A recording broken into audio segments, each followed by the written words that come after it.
शासन सेवा में एकजुट, चेतना के चित्रकूट, पवित्रता के पावन फूट, आत्मीयता के अमर घुट ऐसे शमन भगवान महावीर के चरणों में कोटि कोटि वंदन।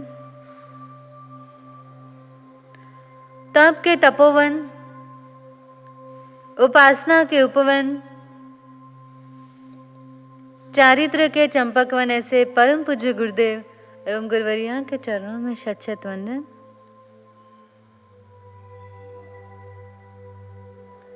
धर्म प्रेमी बंधुओं, माता एवं बहनों, पूर्व दिनों से आपके समक्ष शमन भगवान महावीर की दिव्य देशना सुनाई जा रही है। एक शिष्य 12 वर्ष की सुदीर्घ तपस्या करने के बाद अपने गुरु के चरणों में पहुंचा और गुरुदेव से कहा कि गुरुदेव, आपके आशीर्वाद से, आपकी कृपा से आज मैंने 12 वर्ष की कठिन तपस्या के बाद जल तरिणी विद्या सीख ली, विद्या सिद्ध हो गई। गुरु ने कोई जवाब नहीं दिया। शिष्य ने कहा कि गुरुदेव, मैंने जल तरिणी विद्या सिद्ध कर ली है और इसे करने में मुझे 12 वर्ष लग गए। आप मुझे कुछ आशीर्वाद दीजिए।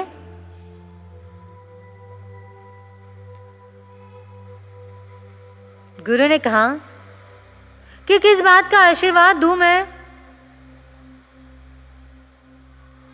2 रुपए बचाने के लिए तुमने 12 वर्ष की साधना को मिट्टी में मिला दिया।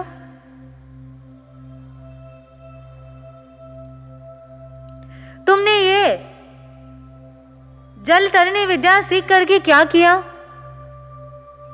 अगर तुम्हें यहां से वहां ही जाना था तो किसी नाविक को बोल देते, 2 रुपए में तुम्हें बिठाकर इस पार से उस पार लेकर के जाता।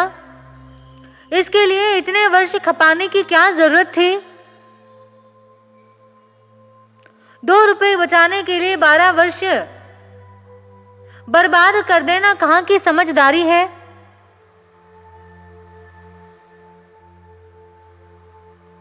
अगर तुमने ये सीखने के बजाय, जल तरिणी विद्या सिद्ध करने के बजाय यदि संसार सागर से तिरने की विद्या सिद्ध कर ली होती तो तुम्हारा कल्याण हो जाता, उद्धार हो जाता। बात बहुत गहरी है। हमें चिंतन करना है कि हम जो भी संसार में कुछ कर रहे हैं उसके पीछे हमारा उद्देश्य क्या है। जो कार्य कर रहे हैं वह कार्य हमारे जीवन में क्या उपलब्धि घटित कर सकता है। कई सारे लोग मेहनत तो करते हैं, पुरुषार्थ करते हैं, लेकिन पीछे का कोई उद्देश्य होता ही नहीं, सही उद्देश्य नहीं होता। और बिना उद्देश्य के व्यक्ति चाहे जितनी मेहनत कर ले, वो मेहनत उसके लिए किसी काम की नहीं आएगी।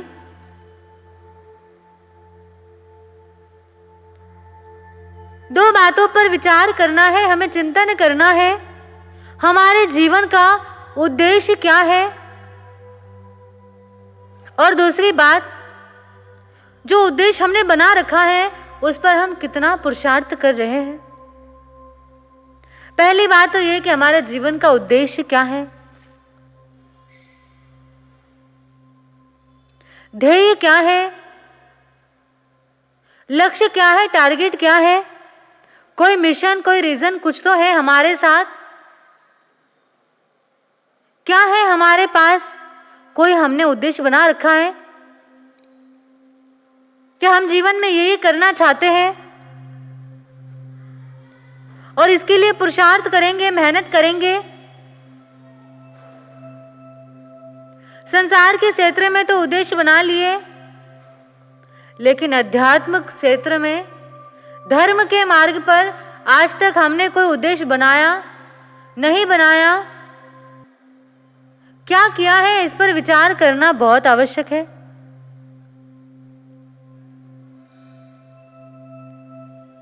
क्योंकि हमारा जीवन बिना उद्देश्य के मंजिल तक कैसे जाएगा। आज मनुष्य के पास गति है पर गंतव्य नहीं है।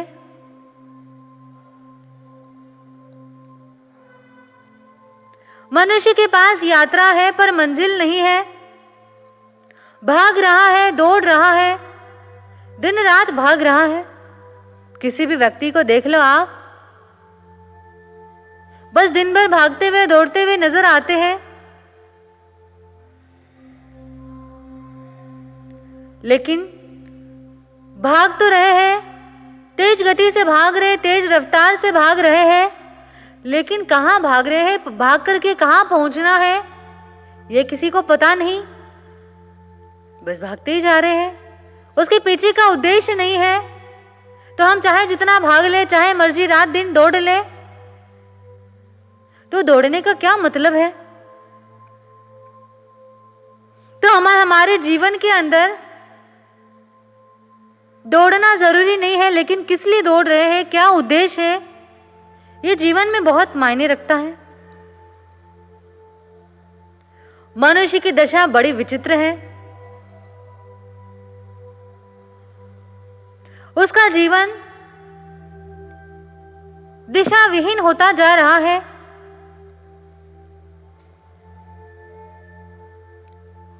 ऐसी हालत हो गई है मनुष्य की कि उसे ना तो अपने स्वरूप का पता है, ना अपनी मंजिल का पता है, कहां से आए हैं, कहां के लिए जाना है, क्या करना है, कुछ भी नहीं पता। और पता करने का समय भी नहीं निकाल पाता कि मुझे जीवन में कुछ करना है, आगे बढ़ना है, कोई उद्देश्य बनाना है, मेरे जीवन का क्या लक्ष्य है। सामान्य मनुष्य के जीवन देख लो, एक लक्ष्य होता है। संसार में दो तरह के लोग होते हैं। एक लोग वे होते हैं जिनका लक्ष्य एक ही होता है कि भाई हमें जो संसार में सुख मिला है, हमको उसका भोग करना है। जो पदार्थ मिले हैं, जो भी हमें सुख सुविधाएं मिली है, उसका हम उपभोग करेंगे, खाएंगे, पिएंगे, मौज करेंगे, यही हमारे जीवन का लक्ष्य है। बाकी किसी से कोई मतलब नहीं। ना हम आत्मा को मानते हैं, ना धर्म को जानते हैं, ना किसी से लेना है, ना किसी को देना है, लेकिन खा पी करके मौज में रहना है। ये भौतिकवादी सोच है। बस यही लक्ष्य है, खाओ पियो मौज करो, यही जीवन का उद्देश्य बना दिया। ऐसा व्यक्ति फिर दिन रात भागते रहता है, दौड़ते रहता है, और उसके जीवन में सुख और चैन थोड़े समय के लिए भले ही मिल जाए, लेकिन वो अपने उद्देश्य तक, अपनी मंजिल तक नहीं पहुंच पाता। और दूसरे तरह के वे लोग होते हैं जो इन बातों से ऊपर उठकर अपनी आत्म कल्याण की बात सोचते हैं, धर्म की बात सोचते हैं, लोगों की भलाई की बात सोचते हैं। हम किस श्रेणी में हैं, यह हमें विचार करना है। हमारी क्या दशा है, क्या स्थिति है। पैदा हुए, व्यापार सीखे, धन कमा बूढ़े हुए। पैदा हुए, व्यापार सीखे, धन कमा बूढ़े हुए। बंधु जन को सौंप कर धन इस दुनिया से विदा हुए।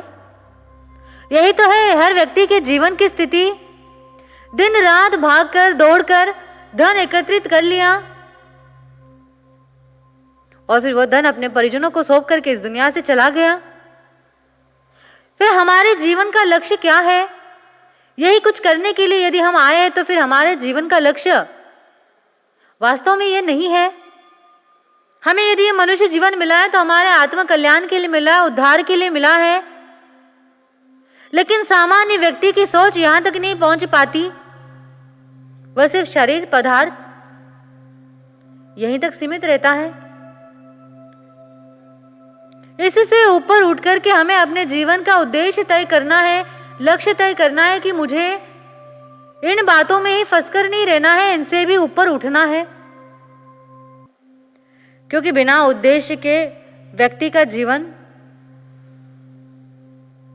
देख लो, कुछ भी वह व्यक्ति हासिल नहीं कर पाता। ज्ञानियों ने बताया है कि बिना लक्ष्य का जीवन एक कुत्ते के समान बताया है। आप उसको देख लो, उसकी दिनचर्या को देख लो। कई सारे लोगों के तो घर में भी कुत्ते पाल रखे हैं, डॉग रखते हैं, फैशन बन गया है आजकल। उसकी दिनचर्या देख लो, त्रिआयामी जीवन होता है, 3 भाग होते हैं जीवन के उसके। खाओ पियो, वह कुत्ता दिन रात खाता रहता है। और दूसरी बात, क्या करना, दिन रात खाना पीना और जीवन में कोई उद्देश्य तो है ही नहीं, कोई लक्ष्य है नहीं उसके।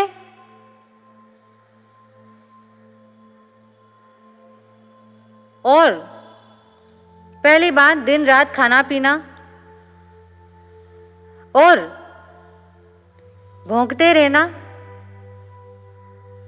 और बाद में जो बचा कुचा समय है वह अपने साथियों से लड़ने और झगड़ने में बिता देना। यही जीवन होता है। तो बताया कि यदि हम मनुष्य के जीवन में कोई लक्ष्य ना हो तो वह भी दिन रात खाता है, पीता है, इधर उधर घूमता है, बातें करता है और बचा कुचा समय अपने साथ रहने वाले लोगों से झगड़े में बिता देता है। तो ज्ञानी कहते हैं कि हमें हमारा जीवन पशु की तरह नहीं जीना है, हमें हमारा जीवन मनुष्य की भांति जीना है कि हम इस संसार में क्यों आए, हमारे जीवन का क्या उद्देश्य है, क्या लक्ष्य है, हमें निश्चित करना है। तभी तो हम अपनी आत्मा का कल्याण कर पाएंगे।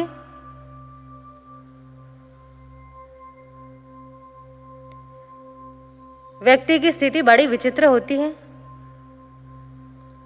व्यक्ति रोते हुए तो संसार में जन्म लेता है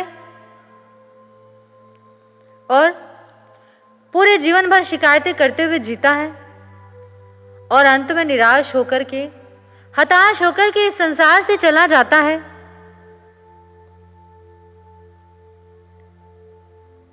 रोते हुए जन्म लिया, ठीक है, लेकिन आखिरी में भी रोते हुए इस संसार से जाता है।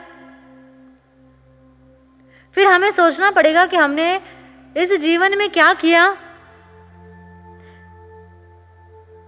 और हमें क्या करना चाहिए था। रोते रोते ही निकल गई सारी जिंदगी, रोते रोते ही निकल गए सारी जिंदगी। सारी जिंदगी बस यही करते हुए चली जाती है। कभी इसके लिए रोए, कभी उसके लिए रोए, कभी ये नहीं, कभी वो नहीं, कभी ये चाहिए, कभी वो चाहिए। जीवन में रोना लगा ही रहता है।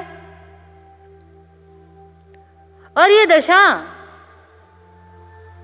है मनुष्य की कि मनुष्य अपने जीवन के वास्तविक उद्देश्य को जान नहीं पाता।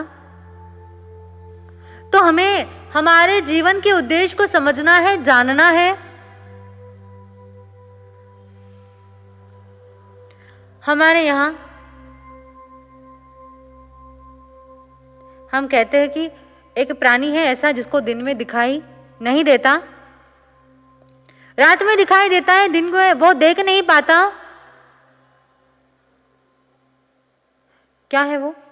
उल्लू।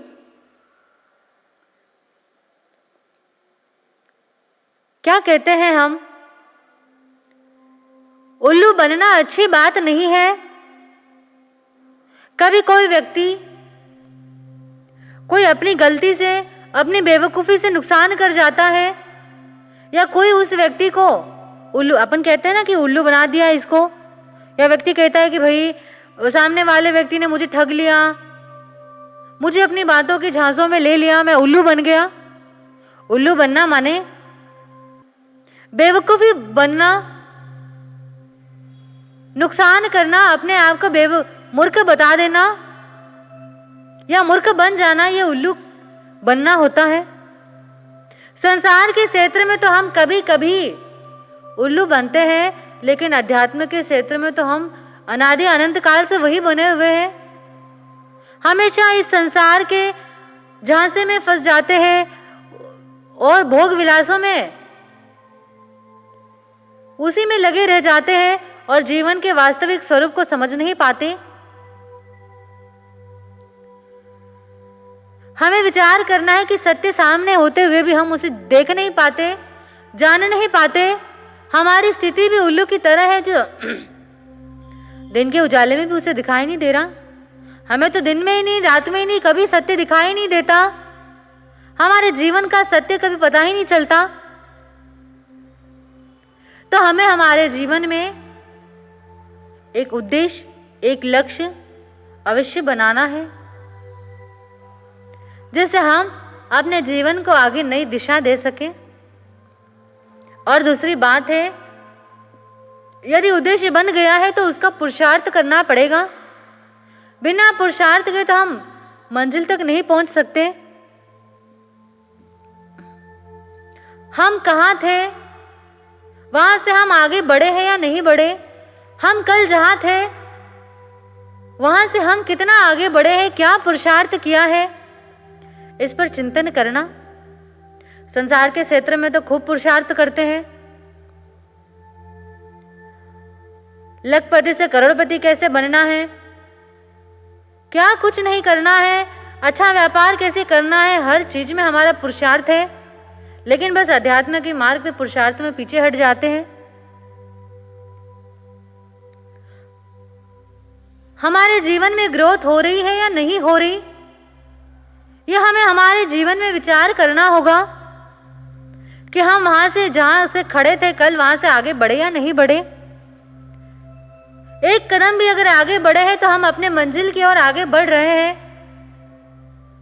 ये विचार करना। एक एक सीढ़ी चढ़ेंगे तो हम मंजिल तक पहुंच पाएंगे। एक व्यापारी होता है, वो अपने व्यापार की ग्रोथ के बारे में सोचता है। एक फैमिली वाला फैमिली ग्रोथ के बारे में सोचता है। संसार के हर क्षेत्र में हम ग्रोथ के बारे में ही सोचते रहते हैं, कैसे ग्रोथ हो, कैसे हो, कैसे हो, न जाने उसके लिए क्या क्या करते हैं। लेकिन हमने आध्यात्मिक मार्ग पर, धर्म के मार्ग पर कोई पुरुषार्थ किया है या नहीं किया, इस पर हमें विचार करना होगा। कुछ लिखकर सो, कुछ पढ़कर सो, कुछ लिखकर सो, कुछ पढ़कर सो। जहां से आज उठे हो सवेरे, वहां से कुछ आगे बढ़कर सो। एक एक सीढ़ी को चढ़कर सो। जब भी रात में सो तो ये विचार करो नींद आने से पहले कि मैं अपने जीवन में कुछ आगे बढ़ रहा हूं या नहीं बढ़ रहा हूं। जहां कहता हूं कि कहीं कुछ आगे बढ़ा हूं। व्यापार बदल दिया, व्यक्ति ने घर बदल दिया, दुकान बदल दी, दिनचर्याएं बदल दी, सब कुछ बदल दिया, लेकिन हमारा जीवन बदला क्या? ये भी तो प्रश्न उठाओ कि हमने संसार में सब कुछ बदलने का प्रयास किया है, लेकिन खुद को कभी बदलने का प्रयास किया? या खुद के जीवन को बदलने का कोई पुरुषार्थ किया है? सब कुछ बदलने में लगे हो। गाड़ी बदल दी, कभी मोबाइल बदल दिया, कभी वस्त्र बदल दिए, सब कुछ बदलते जा रहे हैं, लेकिन जो बदलना चाहिए था वो अभी तक हमने बदला या नहीं बदला? जिस क्षेत्र में हमें पुरुषार्थ करना चाहिए उस क्षेत्र में हम पुरुषार्थ कर रहे हैं या नहीं कर रहे, इस पर हमें चिंतन करना है। संसार में तो बहुत पुरुषार्थ करते हैं, सवेरे से नींद में से उठकर सोवे जब तक पुरुषार्थ चलता है। अध्यात्म के मार्ग पर देखो, कई सारे लोग 60-60, 70-70 साल की उम्र हो जाती है, रात्रि भोजन नहीं छूटता, सामायिक नहीं होती, धर्म में मन नहीं लगता, और त्याग प्रत्याख्यान दे दो तो कई सारी गलियां निकाल देते हैं लोग। आलू नहीं खाएंगे लेकिन आलू का झोल खाएंगे।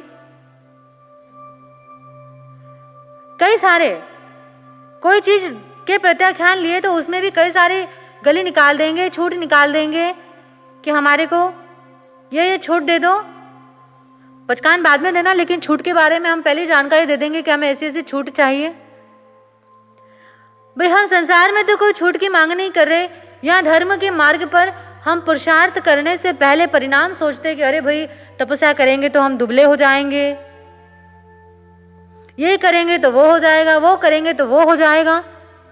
यहाँ पर परिणाम पहले आता है, करते बाद में है, और संसार में करते पहले है, परिणाम के बारे में सोचते ही नहीं। तो हमें हमारे जीवन में विचार करना है कि हमारे जीवन का सही उद्देश्य क्या है, और जो उद्देश्य है उस पर हम कितना आगे बढ़े हैं, अध्यात्म के मार्ग पर हमारी क्या प्रगति हुई है, और यही प्रगति हमें आत्म कल्याण के मार्ग पर ले जाएगी। तभी हमारी आत्मा परमात्मा स्वरूप को प्राप्त कर सकती है। इतना ही बोलकर बोले भगवान महावीर स्वामी की जय। बोले परम पूज्य गुरुदेव श्री चौथमल जी महाराज साहब की जय।